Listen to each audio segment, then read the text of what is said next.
Liliko hin bora'o kanaaf murgee hin daanga'o eebuun qabuun sirraa dhugee yaa Iyyasuus na gulgee. Liliko hin bora'o kanaaf murgee hin daanga'o eebuun qabuun sirraa dhugee yaa Iyyasuus na gulgee.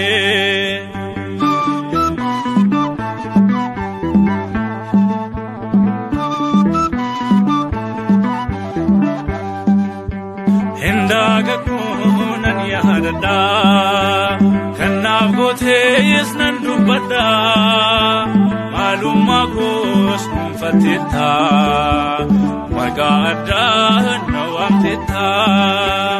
Kanaafuu hin jallisu an waa'ee kee sodaa malee si faarfadhaan mucaan kee. Kanaafuu hin jallisu an waa'ee kee sodaa malee si faarfadhaan ilmi kee. Lilikoo hin bora'o kanaaf murgee hin daanga'o eebuun qabuun sirraa dhugee yaa Iyyasuus na gulgee.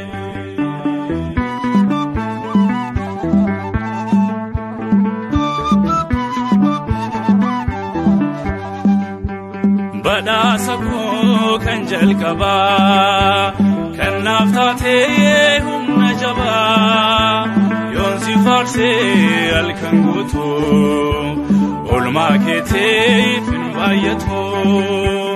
Kanaafuu hin jallisu an waa'ee kee si faarfachaa ooleen bulaa an ilmi kee.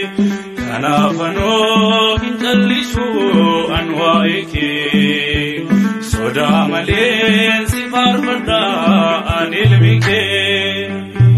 Lilikoo hin bora'o kanaaf murgee hin daanga'o eebuun qabuun sirraa dhugee yaa Iyyasuus na gulgee.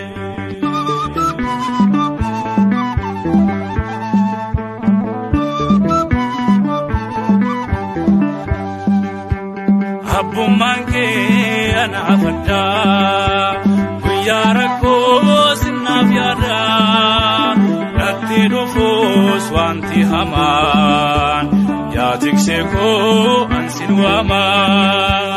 Kanaafuu hin jallisu an waa'ee kee sodaa malee si faarfadhaan ilmi kee. Kanaafuu hin jallisu an waa'ee kee sodaa malee si faarfadhaan ilmi kee.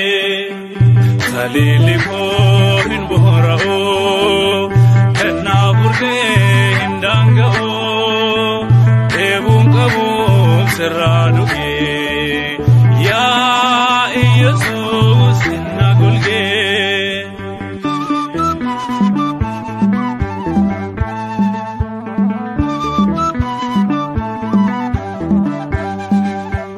Kanaaf dhufee mormituun koo sinnaaf ta'ee bidiruu koo oolee buluu sankan keetii na dhaabdeettaa mana keetii.